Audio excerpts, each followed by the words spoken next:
Hello students, welcome to my YouTube channel primary tuition classes. मेरा नाम है पुष्पा यादव। आज मैं आप लोगों को क्लास 6 मैथ बनाकर देखे 18.1 चैप्टर 18 इसका मैं आप लोगों को इस वीडियो में नंबर 1 to 7 बताने वाली हूँ। ठीक है, इसके पहले मैंने चैप्टर 17.2 पूरा कंप्लीट कर दिया है, सॉल्व भी है। आप लोग हमारे चैनल पर आकर देख सकते हैं। ठीक है, तो चलिए आज हम लोग स्टार्ट करते हैं बनाकर देखे चैप्टर 18.1। आप लोग अपने अपने बुक्स में देखिए, मैं क्वेश्चन रीड करती हूँ और मैंने बनाया हुआ है, मैं आप लोगों को समझा कर बता भी देती हूँ। ठीक है, और जिन्होंने भी हमारे चैनल को सब्सक्राइब किया हुआ, thank you so much for all the subscriber. और अगर आप हमारे चैनल पर नए हैं तो आप हमारे वीडियो को लाइक कर दीजिए और हमारे चैनल को सब्सक्राइब कर लीजिए। Okay, so let's start.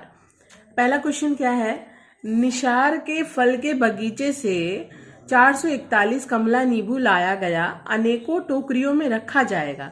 जितना टोकरी है प्रत्येक टोकरी में उतना कमला नींबू रखने पर कुल कितने टोकरियों में कमला नींबू रखा गया बताओ। पहले मैं बता दूं, ये जो मैथ है हमारा, ये सारा मैथ्स वर्गमूल पे बनेगा। ठीक है, वर्गमूल स्क्वायर जो होता है हमारा उस पे बनेगा, स्क्वायर रूट उस पे बनेगा। ये सारा मैथ हमारा वर्गमूल पर ही आधारित है। सो पहला नंबर क्वेश्चन मैंने पढ़ लिया है, अब इसको मैं सॉल्व करूंगी। देखिए मैंने कैसे सॉल्व किया आप लोगों को बताती हूँ। तो इसमें आप लोगों को क्या करना है, पहले हम लोगों को यहाँ पे लिखना होगा। देखिए यहाँ पे आप लोग लिखिएगा, कमला नींबू की संख्या बराबर 441 और टोकरियों की संख्या हम लोगों को यहाँ पे पूछा है ना कि कुल कितने टोकरियों में कमला नींबू रखा जाएगा। कमला नींबू 441 है, अनेकों टोकरियों में रखा जाएगा। अब जितनी टोकरी है प्रत्येक टोकरी में उतना कमला नींबू रखने पर टोकरियों की संख्या कितनी है। तो हम लोग पहले लिखेंगे कमला नींबू की संख्या बराबर 441, टोकरियों की संख्या बराबर 441 का रूट, इस तरह से वर्गमूल करेंगे। ठीक है, तो अब हमारा इसका 441 को ना, अब ये 3 इंटू 3 इंटू 7 इंटू 7 आया है ना, 3 इंटू 3 इंटू 7 इंटू 7। अब ये कैसे आया मैं यहाँ पर आप लोगों को बता देती हूँ। देखिए 441 इस तरह से आप लोग करके, जैसे कैसे हम लोग लॉसन निकालते वैसे निकालिएगा।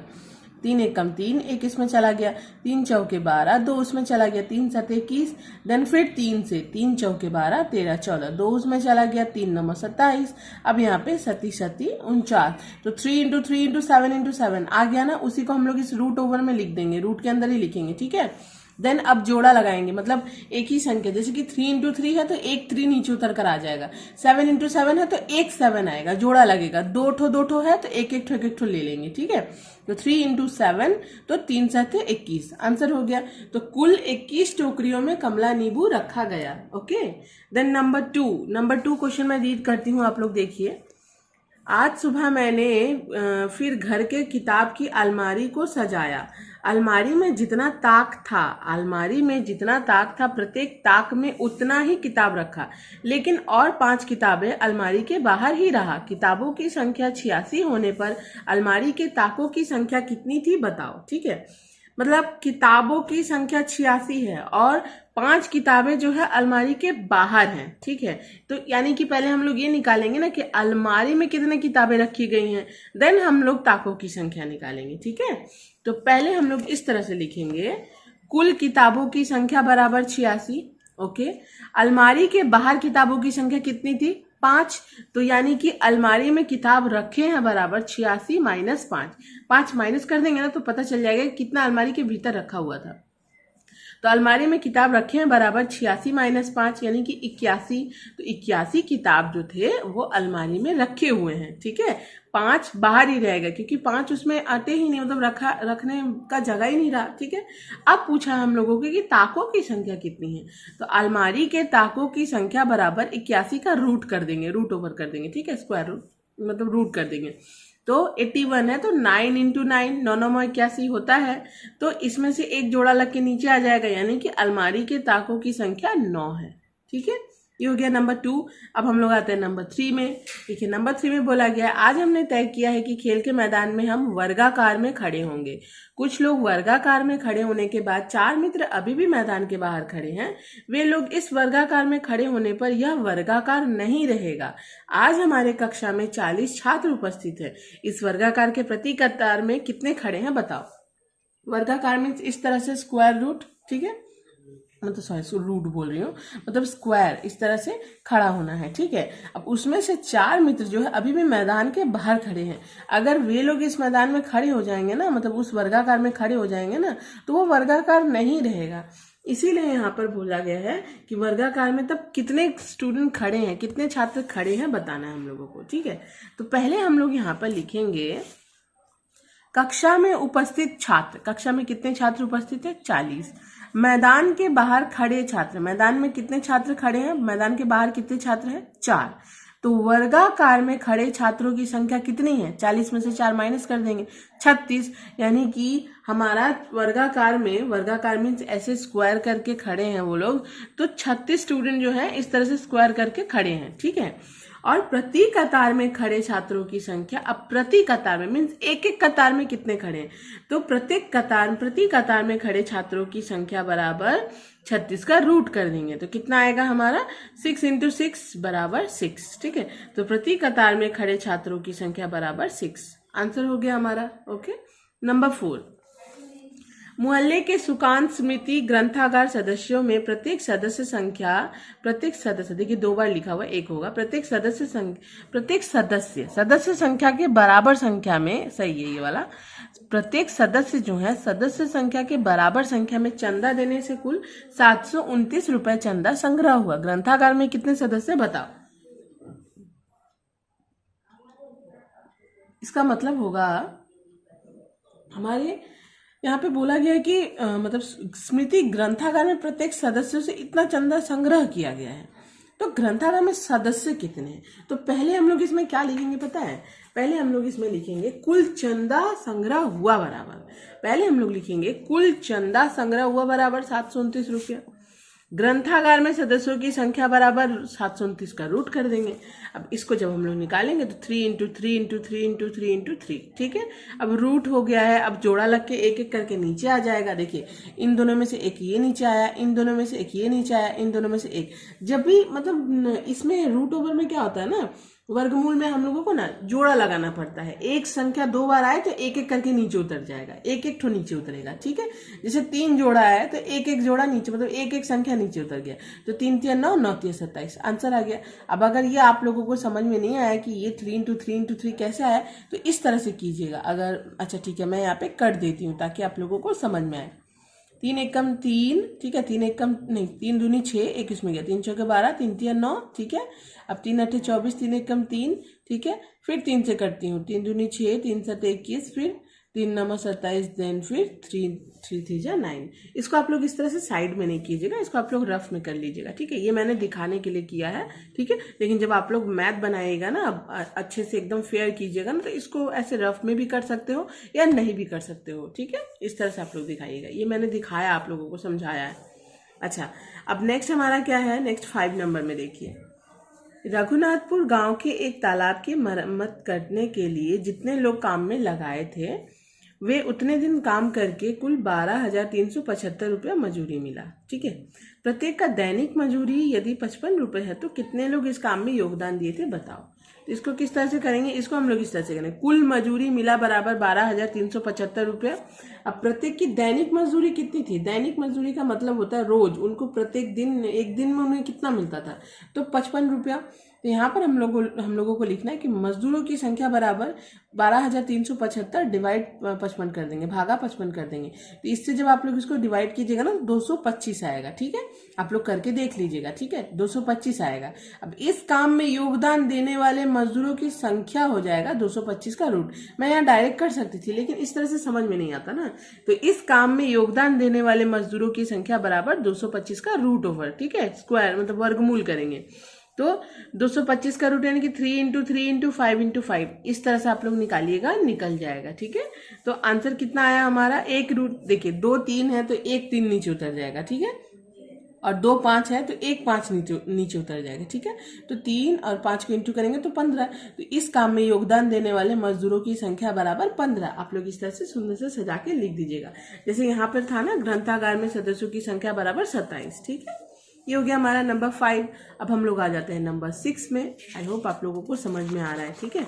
नंबर 6 में देखिए, इस वर्ष हमारे मोहल्ले के क्लब से कुछ सदस्य गादियाड़ा घूमने के लिए जाएंगे, ठीक है। खर्च के लिए प्रत्येक के पास से जितने सदस्य थे उसका 4 गुना रुपया लिया गया। कुल 4096 रुपया चंदा संग्रह हुआ, तो कितने सदस्य घूमने के लिए जाएंगे बताओ।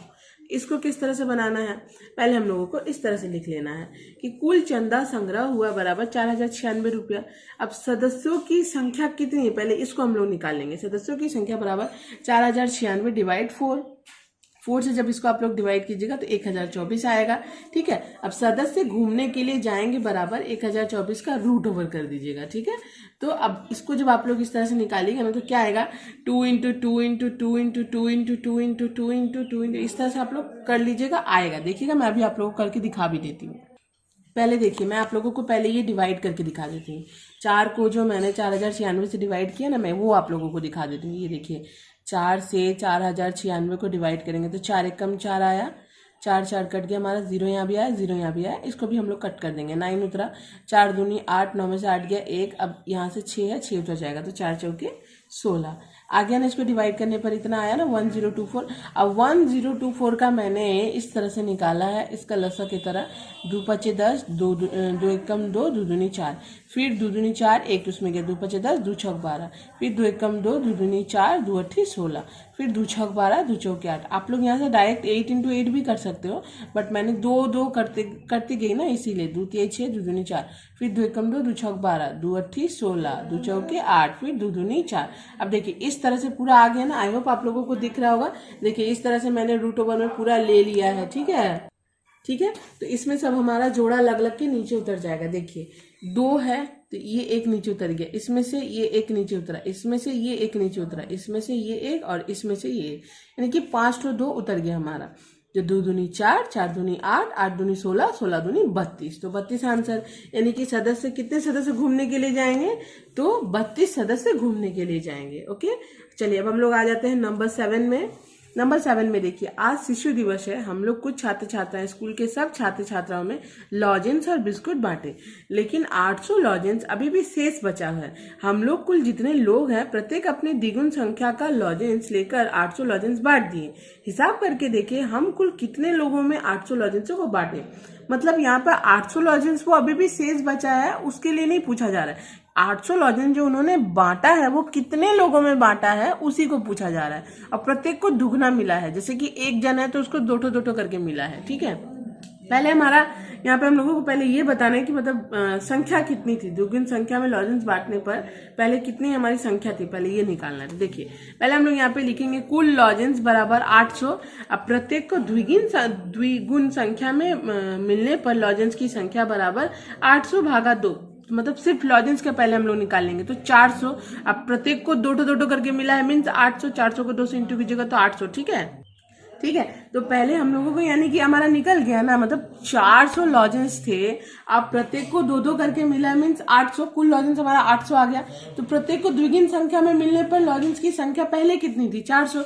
अब प्रत्येक को 2 करके मिला है, तो यानी कि 400 को 2 से इंटू कर देंगे तो कितना आ जाएगा हमारा 800 हो जाएगा ना। लॉजेंस की संख्या 800 हो गई ना। तो अब हम लोग क्या निकालेंगे, छात्रों की संख्या। तो छात्रों की संख्या बराबर 400 का रूट कर देंगे, कितना आ जाएगा 20 × 20 बराबर 20 आंसर, ठीक है। कुल लॉजेंस हमारा 800 है। प्रत्येक को द्विगुण संख्या में मिलने पर लॉजेंस की संख्या कितनी हो जाएगी। फिलहाल ये द्विगुण संख्या में जो मिला है ये लॉजेंस की संख्या नहीं, प्रत्येक को द्विगुण संख्या में मिलने पर नॉट लॉजेंस की संख्या, यहाँ पे छात्रों की संख्या निकल कर आएगी ना। प्रत्येक को द्विगुण संख्या में मिलने पर छात्रों की संख्या हमारा 800 डिवाइड 2 हो जाएगा। क्यों, क्योंकि प्रत्येक छात्र अगर हमारा यहाँ पर 400 रहेगा उसी हिसाब से हमारा, तो देखिए यहाँ पे छात्रों की संख्या कितनी है, सॉरी छात्रों की संख्या नहीं निकल कर आएगा। यहाँ पे मैं ये मैथ ना आप लोगों को एक बार और समझाती हूँ। यहाँ पे देखिए कुल लॉजेंस, यहाँ पे क्वेश्चन है कि आज शिशु दिवस है। कुछ लोग मिलकर छात्र छात्राएं, हम लोग कुछ छात्र छात्राएं जो हैं स्कूल के कुछ छात्र छात्राएं जैसे कि बड़े बड़े स्टूडेंट्स जो हुए वे सब छात्र छात्राओं में लॉजेंस और बिस्कुट बांटे हैं, ठीक है। लेकिन 800 लॉजेंस अभी भी शेष बचा है। तो हम लोग कुल जितने लोग हैं प्रत्येक अपने द्विगुण संख्या का लॉजेंस लेकर 800 लॉजेंस बांट दिए। तो हिसाब करके देखें हम कुल कितने लोगों में 800 लॉजेंस को बांटा। तो यानी कि कुल लॉजेंस 800 है, ठीक है। प्रत्येक को द्विगुण संख्या में मिलने पर छात्रों की संख्या कितनी है? 800 डिवाइड 2 मीन्स 400। यहाँ पर पूछा गया कि कितने लोग थे जिन्होंने 800 लॉजेंस को बांटा, तो सॉरी यहाँ पे छात्रों की संख्या नहीं, यहाँ पर लोगों की संख्या होगी। तो जितने लोगों ने बांटा है तो लोगों की संख्या बराबर 400 का रूट मीन्स 20 इंटू 20 बराबर 20, ठीक है। छात्रों की संख्या नहीं, यहाँ पे लोगों की संख्या होगी। यहाँ पे पूछा ना कितने लोगों ने 800 लॉजेंस को बांटा है, तो 20 लोगों ने 400 स्टूडेंट्स में 800 लॉजेंस को बांटा है, ठीक है। क्योंकि प्रत्येक कुल लॉजेंस हमारा 800 है, द्विगुण संख्या में मिला है, तो छात्रों की संख्या कितनी हो जाएगी? 400 है, तभी तो द्विगुण संख्या में मिलने पर 800 हुआ ना। तो लोगों की संख्या, जितने लोगों ने बांटा है उनकी संख्या कितनी है? 400 का रूट मीन्स 20 इंटू 20 बराबर 20 आंसर, ठीक है। ये छोटे छोटे वर्ड्स के लिए सॉरी, ओके। और अगर वीडियो अगर आप लोगों को अच्छी लगी तो प्लीज वीडियो को लाइक कीजिए, शेयर कीजिए, सब्सक्राइब कीजिए हमारे चैनल को। इस वीडियो में बस इतना ही, ठीक है। नेक्स्ट वीडियो में मैं 8 से लेके पूरा 11 तक सॉल्व कर दूंगी। Bye, thank you.